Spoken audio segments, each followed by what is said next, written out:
સુરતની નવી સિવિલ હોસ્પિટલના રેસિડેન્ટ ડોક્ટરના આપઘાતનો મામલે આરોગ્ય મંત્રીનું મોટું નિવેદન, પ્રફુલભાઈ પાનસરિયાની કડક કાર્યવાહીના આદેશ, 24 કલાકમાં રિપોર્ટ મંગાવવામાં આવ્યો, દોષિતોને બક્ષવામાં નહીં આવે, રેગિંગ કે માનસિક ત્રાસની ઘટના સપાટી પર આવશે તો આકરી કાર્યવાહી કરવાની ખાતરી.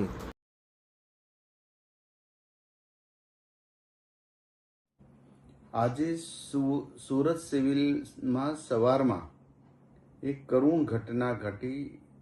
પેથોલોજીની અંદર ભણતા વિદ્યાર્થીએ, ફર્સ્ટ યરના વિદ્યાર્થીએ આત્મહત્યા કરી, જે ખૂબ જ કરુણ ઘટના છે. એમને એમના પરિવાર માટે તો વજ્રઘાત સમાનની આ ઘટના છે.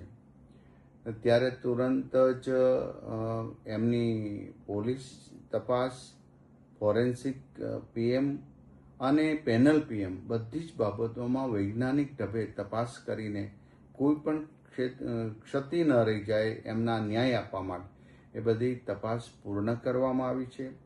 મૃતક દીકરાના પિતાશ્રી પણ ડૉક્ટર છે. એમની જોડે મારે વાત થઈ છે, એમને સાંત્વના પાઠવી છે. મેં 2 વાર વાત થઈ છે અને ન્યાય આપવાની સરકાર તરફથી પૂર્ણ ખાતરી આપેલ છે. અમારા નિયામક ડૉક્ટર સચદેવને તુરંત સૂચના આપવામાં આવી છે.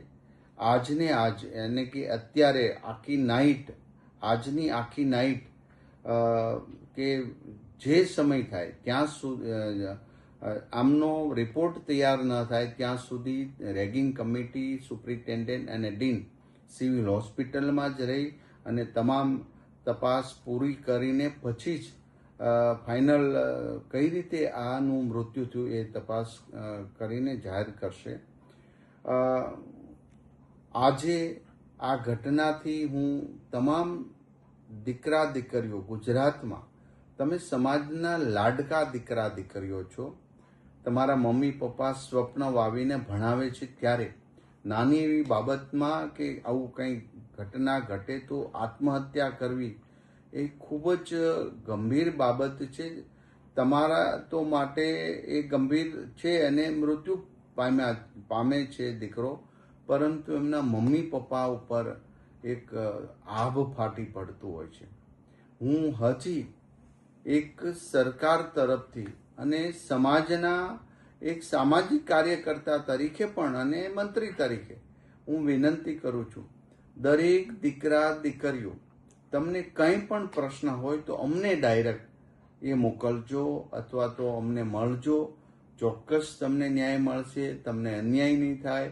અને દરેક ક્ષેત્રે હજી કોઈ પણ કદાચ હજી આમાં તપાસ શરૂ છે, રેગિંગની ઘટના હશે અથવા તો કોઈ પ્રેશર હશે તો પણ અમે એમને બહાર લાવીને ન્યાય આપવાનો સંપૂર્ણપણે ખાતરી આપી છે.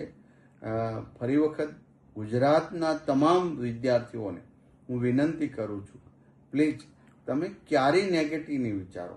અમે છીએ, સમાજના છીએ, તમારી સાથે છીએ, સરકાર તમારી સાથે છે. એટલા માટે જો આટલો બધો ખર્ચ કરે છે, આટલી મોટી કોલેજો બનાવી, કરોડો રૂપિયા ખર્ચ કરીને તમને ડૉક્ટર, એન્જિનિયર બનાવવાનું સ્વપ્ન તમારા મમ્મી પપ્પાનું છે, એમ સમાજના દરેક લોકોનું, અગ્રણીઓનું અને સરકારનું આ જ સ્વપ્ન છે કે આવનારી પેઢી ખૂબ મજબૂત, જ્ઞાની, વિવેકી બને.